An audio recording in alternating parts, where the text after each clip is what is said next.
What's going on, podcasters and YouTubers? This is Hav here, one of your hosts from the Real Fan Review, coming out of Long Island, New York. With me tonight, we got our man in the chair, Al. How's it going, everybody? Yeah, it's just me and Al tonight. Yeah. It's better than last week. We had nobody last week.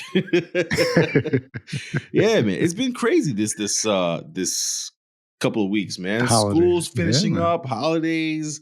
Work is crazy and it's been nuts. So we apologize for missing last week, where we would have talked about those trailers, man. What was it? Transformers Beast Wars we had, Rise of the Beast. Indiana Jones 5.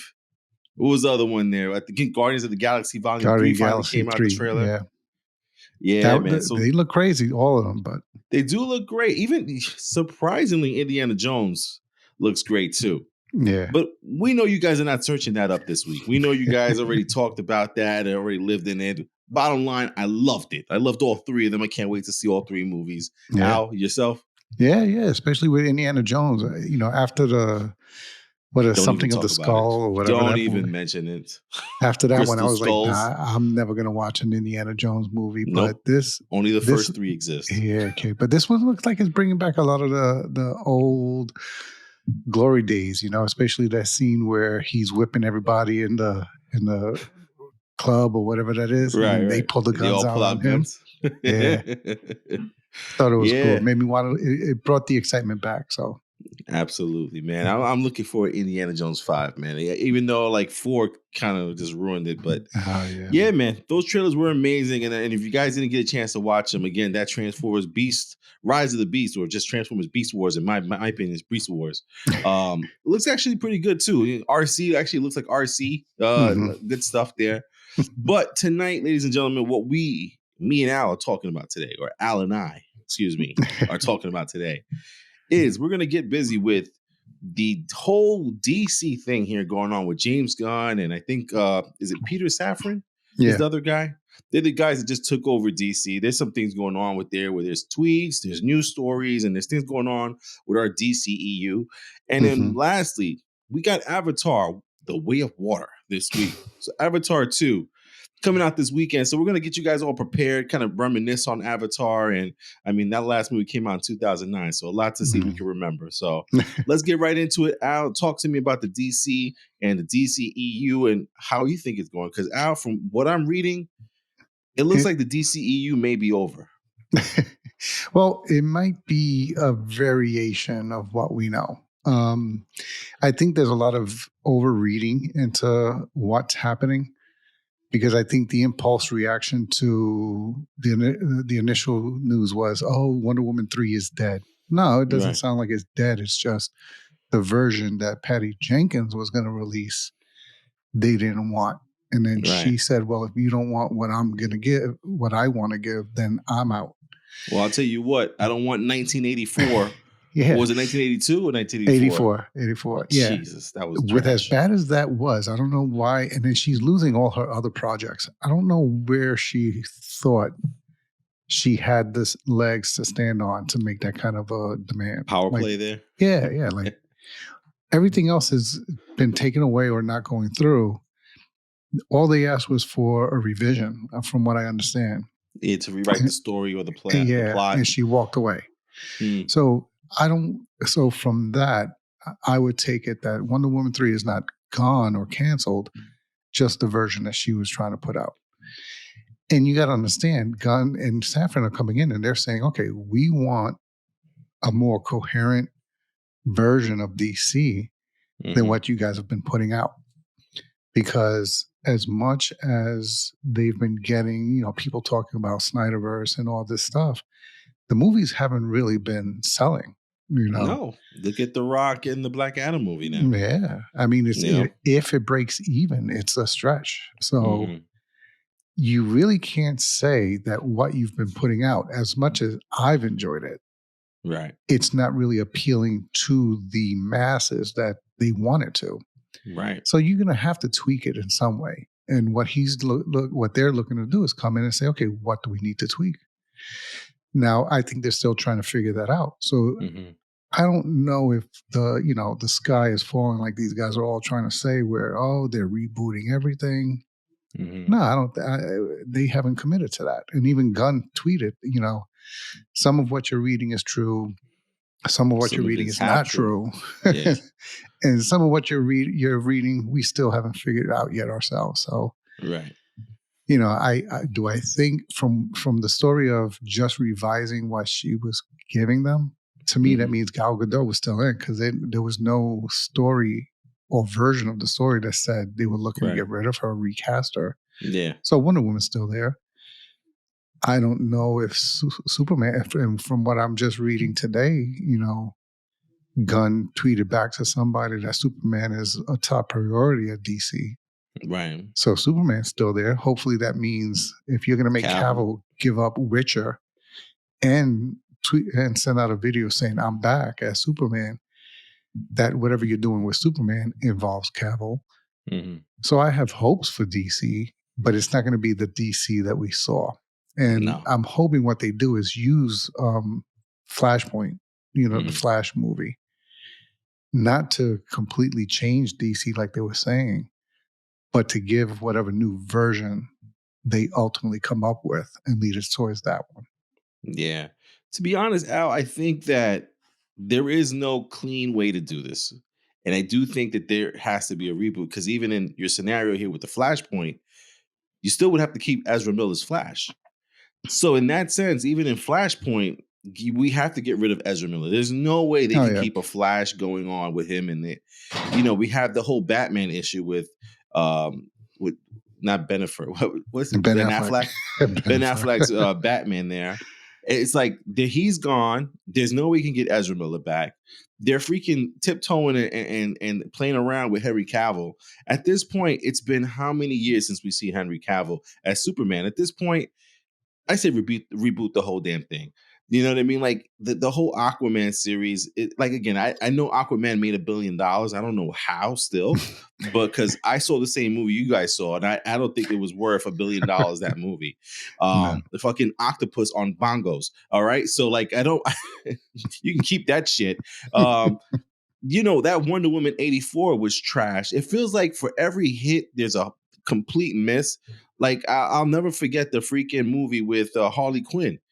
Yeah, I did not like that, or the what was it with the it was like a long title. But anyway, the Harley Quinn movie I was really not that impressed with it, man. And then there was a couple movies too that came out in the middle, like the first Suicide Squad was okay. The second Suicide Squad was better, but who wrote that one? James Gunn. So it's like, and even that one didn't make a lot of money. So at this point, I do think they need to reboot the whole entire thing and just start fresh. The problem is you have Aquaman 2 already filmed. You have Ezra Miller's Flash that they for some reason won't let go of. They still want to put it in movies, so it must be a good movie. But then you have the old Batman in there. You have this other Superman, or the Supergirl is in there. Like that's going to be a mess. At this point, just show me what you got, end it, and let's start fresh. Because from my understanding, James Gunn wants to do a 10-year plan. And this 10-year plan is going to include video games. It's going to include books. It's going to include movies. It's going to include, I believe, something else too. The animators, I think. I think animation or something like that, where it's going to be somewhat like intertwined, like almost like the MCU is right now with What If and all these other shows and the Disney Plus and stuff like that. Like the only thing that sucks is you have things like Peacemaker that was awesome. But that's James Gunn. And how selfish would it be for James Gunn to we're going to reboot the whole thing except for Suicide Squad and Peacemaker for some reason? It's just, at this point, again, I think you have to reboot the whole thing or go back to the old ways of making movies, which is no connected universe. They're just separate movies that you're making that just happen. Either some people happen to be together in a movie, or you do start over with a brand new DCEU. Yeah.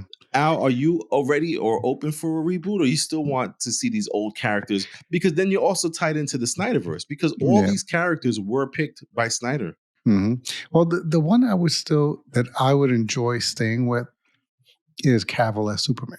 Because of all the characters, and maybe Gal Gadot as Wonder Woman. Yeah, she killed because it of too. all the castings, those two, and especially Cavill as Superman, that to me really embody what I saw when I think of those characters.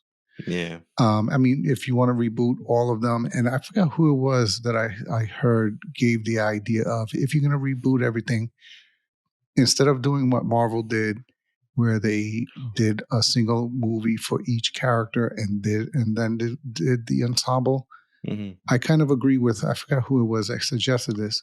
Do the ensemble first. Yeah, it was Campion and the other guy that he's Is that always who it on was? on there Okay, with. yeah, Yeah. I agree. I like that idea when I heard them present it. Like, do the one movie with everybody in it. Give us this world where they're all together. This way, right off the bat, we get introduced to all of these the new Superman, the new Batman, the new Aquaman, the new Wonder Woman. We get introduced to everybody new at once instead of wondering, oh, well, who's going to be the new Batman? Who's the new Superman and everything? And then from there, have them split off into their separate movies.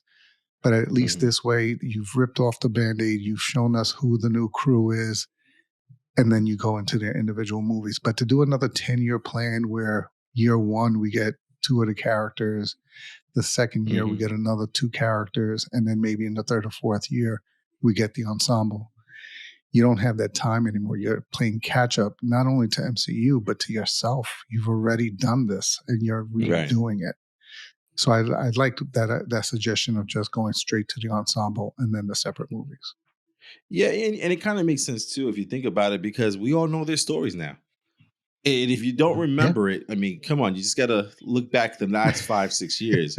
You know what I mean? You had the Superman and all this stuff, you know, and if you think about it now, this DCEU started pretty much 10 years ago already.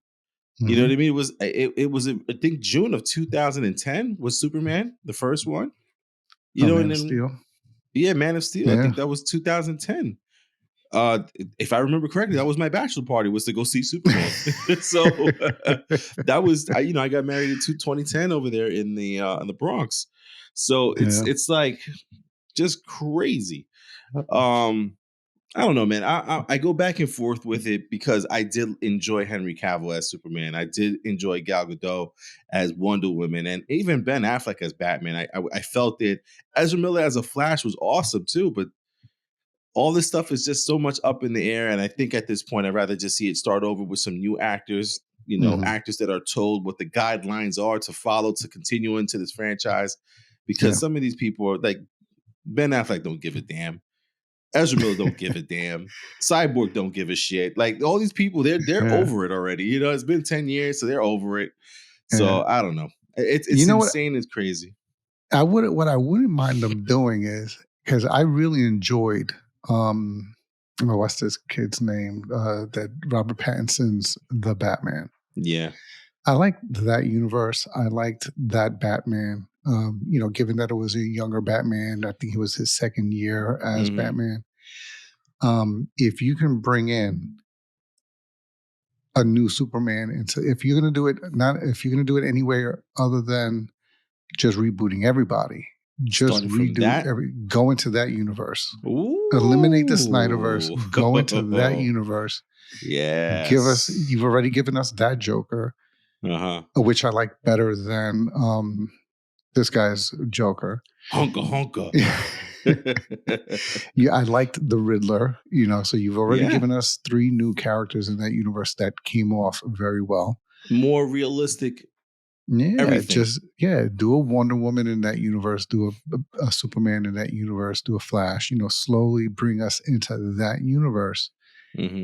And you're not completely rebooting because you've already kind of did it by bringing in Robert Pattinson's Batman. Right. And you're kind of in another universe, because I think that's what they were saying this Batman was kind of like not that universe, a different universe. Right. So you've already kind of done your restart and just move forward from there. And it's in the type of design for the DC I would want them to do, like more of a realistic, kind of like Batman Begins was. Yeah. Like in that, like I don't go too cartoony. I don't want them to go that extreme. Right. Stay in reality, stay in the reality sense, as more much grounded as you can. Universe. Yeah, as much as you can with an alien that flies and X-ray vision and all that. But with that theme and tenor to the movies, I could be on board with that if they wanted to do that. And that'd be really cool too, because you kind of saying you're already establishing what that universe is like. Yeah. And I think people will be hyped up that, oh my God, this is in that universe. Let's see how that goes. Rather than like, okay, here's another new Batman. Yeah. And I think I'm not that we would ever get tired of Batman. We love Batman, but at the same time, I don't know if I want to see another Batman while I'm seeing Robert Pattinson's Batman in that world and universe. So yeah, man, kind of crazy, man. I really can't wait to see what he actually decides or what they actually decide, because it is the two of them running CEOs as co-CEOs for DC and Warner Brothers there. So I mean, listen, there's so many different avenues they could take, and again, we still have Blue Beetle, Wonder Woman 3, maybe. We have the Aquaman 2, and we also have the Flash that's ready to come out. We're just waiting on them, and there's also rumors that I think Jason Momoa is done playing Aquaman as well. Yeah. So it's just like, all right, so let's just end this. let's just watch it ride out into the sun or sink into the ocean. Yeah, man. So listen, what do you guys think about the DCEU, man, and the DC universe of where it's headed? Even Al was mentioning before we started the podcast that they want Superman to be the head of this DC universe, as he should be. He's the star. He's Superman, the greatest comic book hero. It's just ridiculous not to have him and Batman shining in a universe with they're all included. So are you guys interested in seeing them reboot or no reboot? Email us at therealfanreview@gmail.com, or if you're watching on YouTube, comment below. Let us know what you guys think, and we'd love to hear and see it, man. So the other part of today's episode, we're going to go ahead and give you guys an Avatar 2, Avatar Way of Water. Is it Way of Water? Yeah, the Way of the Water, yeah. It sounds like an Asian film, Way of Water. But let's get into the Avatar, because we're looking forward to these movies. We love blockbuster movies, and there was no bigger blockbuster than Avatar when it came out back in 2009. The only reason I know the year is I just rewatched the movie recently. And I watched it on Disney Plus, man. And dude, the shit is gorgeous. I forgot how good this movie looked in 2009, and it's playing on my TV. And the reason why it looks good, of course, is the whole movie is like pretty much filmed on a blue screen. So everything's computer generated graphics, but it looks beautiful.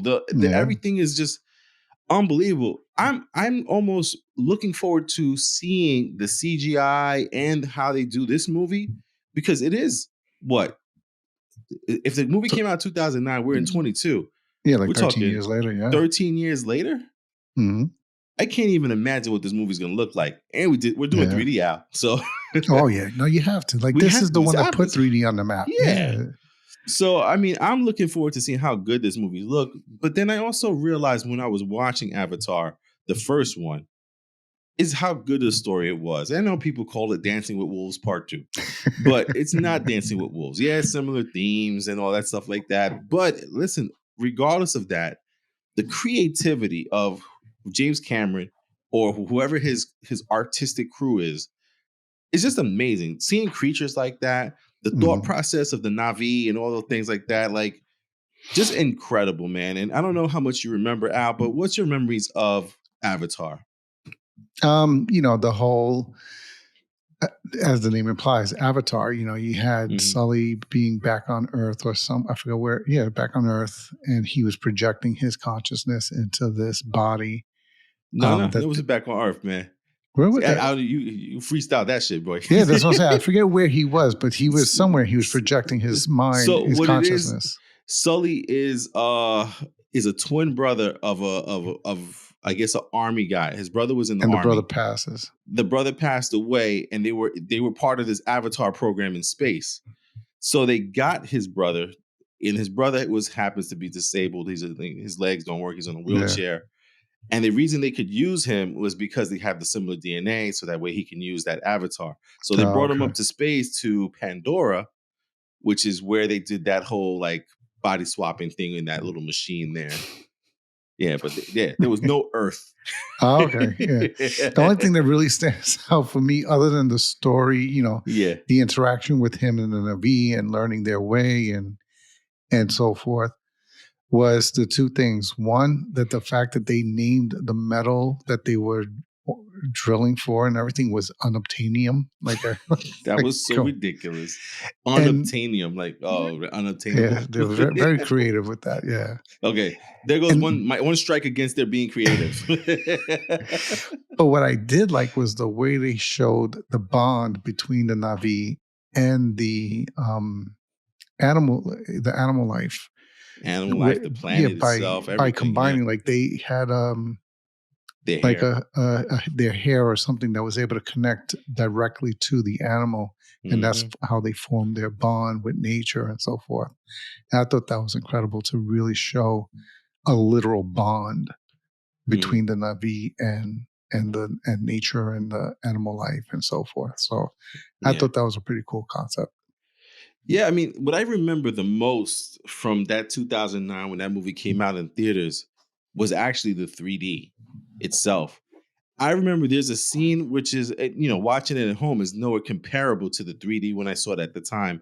Was I believe that Sully was in a machine and there was like little dots on the screen. And I remember in the movie when I was seeing it in 3D, the dots were pronounced like in front of my face. And I was just like, holy shit, what are we about to watch? And sure enough, that 3D was incredible. And I think that was one of the movies that actually brought back 3D. And I think everybody started watching movies in 3D from then on. It just never compared to Avatar. But everybody was starting to do their movies in 3D because of Avatar. But this movie hopefully brings back 3D, but just not too much because those glasses they really hurt a little bit sometimes. But I remember the 3D being spectacular, but I also remember the story being meaningful. Like you just said, Al, the story of how these aliens or this other planet, how the natives are pretty much in touch, in tune with Earth, or the animals, the trees, the thing. And I thought there was something beautiful about that, and I think, of course, they were trying to knock us over our head about the way that we treat the planet, but that's another thing. But it was just definitely beautiful to see. I think one of the things that really touched me when I watched this movie, because I didn't remember much of it, was the fact that when their people died, they would put them somewhere so that the earth could take them back, kind of thing, or they would go back to where they came from, right? And there was a special tree that they would go to where they could connect to, and in that tree you could hear your ancestors or the people who lived before you. They're still alive in a sense. And I thought that was beautiful. I thought that was amazing. And I saw the reason why they protected that tree so much, because it was keeping their past with them at all times. And it was a part of nature. Even when they killed the animal, it was like, with respect. And it was, you're going to feed us to give us energy that you have. But, it was just a lot of like, treat the world great. Yeah, circle of life kind of thing, man. It was just beautiful, man. Another thing I remember is some of the action stuff, and I don't know if you remember some of the action, Al, but some of the stuff that stood out to me again was that part where I forgot what they called the animal, but it was like one of these dragon things that flew in the sky. Yeah, just beautiful, just amazing. There was even a horse that they could connect to as well. Anything else, like, Al, about the movie that kind of stood out to you or that you remember? No, just like you said, the way it pushed movie making. Because like you said, afterwards, almost every movie came out 3D, but all they really did was try to add depth to scenes and shots they already made. Whereas Avatar was filmed and shot and everything was done with 3D in mind. So they were able to that's why it felt so real, was because everything was already planned around it being 3D, as opposed to being shot and produced and then adding somehow of a 3D visual to it. So just the way it pushed that technology forward, that way of movie making. Unfortunately, it didn't last. 3D died down pretty quick. But the way it maximized that technology and made you enjoy the movie and feel like you were in that movie. And to your point, it even made it more easy to enjoy what was going on, and felt like you were there. Like when they were riding that animal or whatever it was, and he yeah. was trying to tame it like you would, like, when you see them trying to break in a wild horse, and just going through those visuals and feeling like you really were falling or flying, and Yeah. yeah, and just the craziness of that movie and the fight scenes, and how crazy it was when they did actually have the war scene, and you had the machines and so forth going against these natural animals as their counterparts in the Right. fight. And like you said, they were hitting you, I mean, over the head with a brick in regards to what the messages they Treat were the trying world better. to but it made it enjoyable to watch Yeah. nonetheless. So, I'm expecting something similar. I don't know what the messaging is going to be in this movie, Right. probably a lot of things along the same lines, as the issues are still present today. But I'm still looking forward to enjoying the movie. From what I've heard, nothing but positive Yeah. reviews so Same here. far. Same. So really looking forward to it. I'm going to try to get my rest because I hear it's a long ass movie. But Well, speaking of long ass movie, I mean, the first one was 2 hours and 45 minutes long. mhm. And to be real with you, watching it, when I first saw it, I was like, I'm going to watch Avatar, get ready for the prep. So I put it on and I saw 2 hours and 45 minutes. Like, God damn. Like, and I said, all right, you know what? Let me put it on. And you know what, man? Not for nothing. There's been movies we've watched where we're like, we felt it. I forgot what the last movie we saw where we were like, we felt that how long it was. I think Black Panther. Black Panther, Wakanda, yeah. Wakanda Forever, right? We felt that it was kind of long. Dude, I was watching this movie and it was just kind of just flowing along. I was just living my life with Sully. Yeah. Just saying like, hey, okay, what we're doing next, dude? Like, so yeah, for a long movie, it flowed. And the one thing I do hear about this part two is that there's a lot of story in this movie, but I keep hearing it's fantastic. Yeah. So I'm like really, really excited to look at this movie, see it, and experience it in the theaters. I'm floored because again, we haven't seen a really good movie since. Well, I mean, Black Panther: Wakanda Forever was good, not great, but really good. But I'm hoping this movie is one of those great ones there. Yeah. Again, coming off of Avatar 1, which came out in 2009, we're talking 13 years later. Normally, I would say like, hey, that's too long. I don't care no more. But I felt the same way about Top Gun Maverick. And then I saw Top Gun Maverick. So I am going to give this 100% of my time and attention, because if they could do what they did with Maverick on this thing, let's see.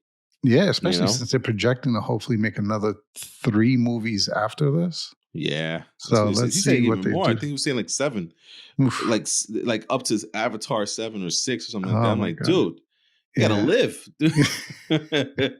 Yeah, so I want to know, because I heard the same thing, that there's a lot of story in this movie. I don't know what that means when they say that. I don't know, but it's got to be a lot, because I don't even really like Zoe Saldana is a big name to have in this movie now. Maybe not when it first came out, but now she's a pretty big name. Yeah, and she's almost not really used in the trailers.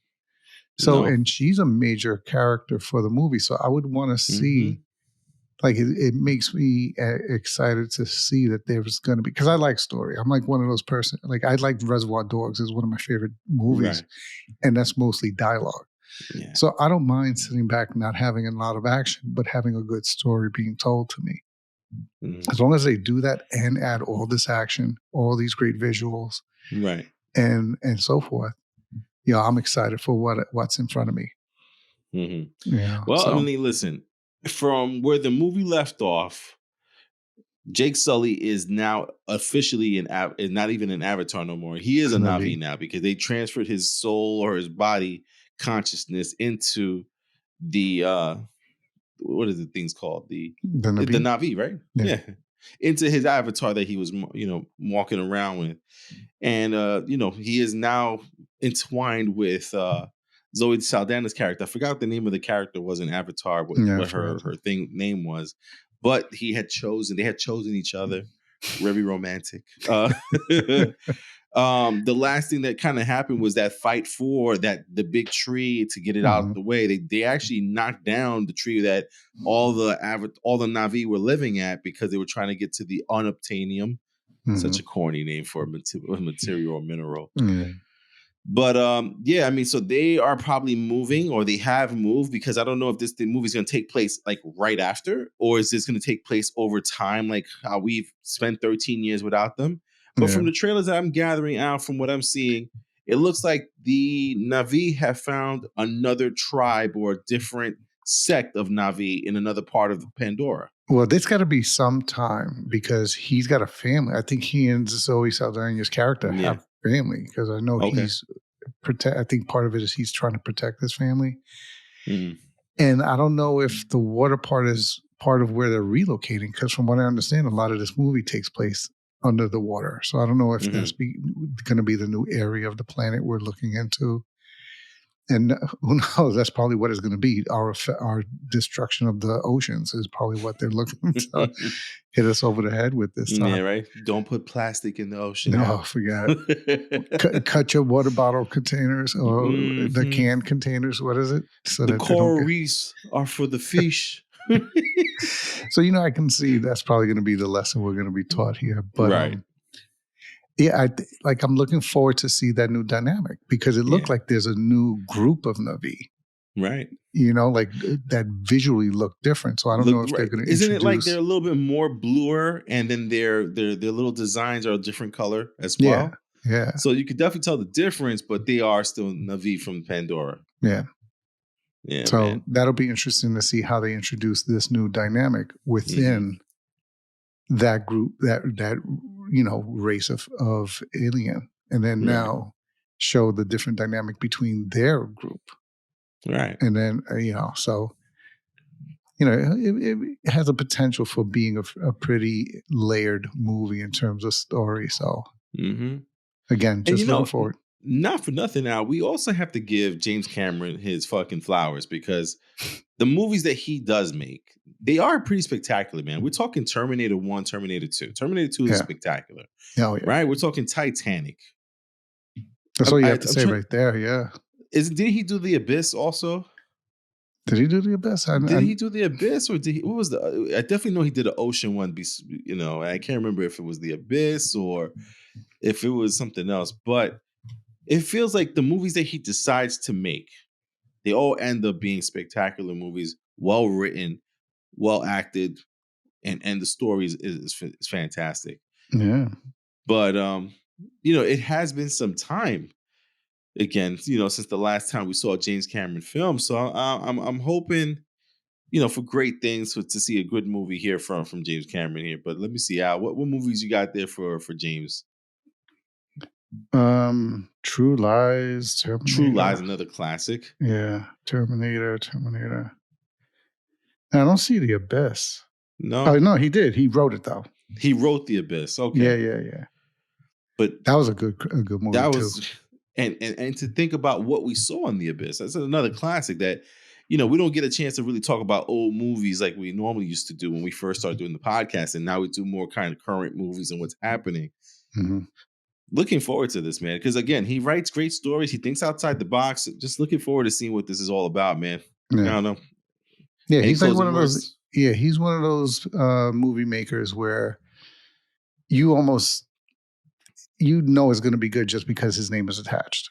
Like I don't really know of anything where his name is attached and you're like, oh, that was garbage. Right. It may not have been your favorite, but you couldn't say that it was horrible or bad or. Why did they even make it like you like with some of these other people? So, there's definitely something to go watch. You're going to probably find something to enjoy of it. So, yeah, man. Absolutely, man. So guys, listen, go out there, hit your AMC, your Regal, or whatever movie theater you go to, get your tickets. It's this Thursday. If you can. Some people don't like 3D at all. But if you can't do it, watch in 3D, because that's how he meant for the movie to be seen as in 3D. You could even tell from the trailers, it looks like the characters are here and then there's fire and stuff in the background. I'm like, that's 3D. That's meant for 3D. So I am looking forward to seeing it. Even the commercials, see it in 3D. I'm like, okay, I will. So make sure you guys get your tickets and watch it this week, because again, always, a lot of us movie fans and people in general, there's a little bit of boredom right now. So we're looking for something to watch. People are going to run out to go see this movie this weekend and spoil it for you people the next weekend. So either avoid the media's social medias and all those different things and try to see it this week or next week and be a part of the conversation of Avatar there. Yeah. We're definitely going to talk about Avatar next week. We'll give you a review of Avatar: The Way of Water. I think we'll have maybe Sanj and B back next week because I think we finished up with school and work and all these different things. So yeah. And then, oh shit, Christmas is coming. Yeah. Okay. Definitely we'll do a podcast about the movie. Okay. That Christmas is sneaking up real quick. Man. Oh, so quick. So next week is already going to be what? The end of this week is the 16th. Yeah, because then we're talking the next, so not this Sunday, the next Sunday is Christmas. Oh, I forgot. Oh, Lordy. Yeah, man. Guys, get your shopping done, guys. Yeah, man. It's due time. Don't even rely on Amazon because even with that, you're not sure if it's here before Christmas. So.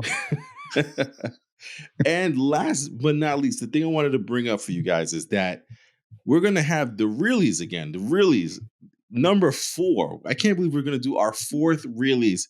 And if you don't know what the Reelys are because you're just a new watcher or someone new to the channel, the Reelys is where we do a review of the year before with our own award system, like the Goddamn She Fine Award or...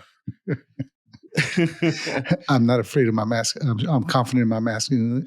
So I can say he's all right award. We got so many different awards to give out this year. So we're going to be putting up a link, not this episode, but maybe the next episode, the episode after that. After we see Avatar: Way of Water, I think we'll start working on doing the awards. You guys get to vote. We vote. It's only 4 votes right here, but then we get other people to vote. I put it on Instagram and I just send it out as a commercial. I pay for a commercial for people to just put in, and some people vote that don't even know who we are as the Real Fan Review, but people vote for the movies. So we're going to do that again this year. And the first episode of 2023 will be the Reelys. And again, that's your chance to put out what was your favorite movie, your favorite scene, your favorite actor, your favorite different subgenre movie, whether it's horror, action, drama. You get to put a take in there, your funniest takes as well, because we try to make it funny as well. So be on the lookout for the Reelys. We'll put it on Instagram. We'll put it on our Twitter. We'll put it on YouTube, all that stuff. So when we do have it, we'll have it up there for you guys to check it out. So again, coming out of Long Island, New York, we are the Real Fan Review. We got saying goodnight, our man in the chair, Al. Have a good night, everybody. Yeah, myself, Hav, saying goodnight. And again, guys, we'll try to keep up with these podcasts. Life is crazy. So crazy. But we'll be back next week with the Real Fan Review, Avatar: Way of Water review. Till next time.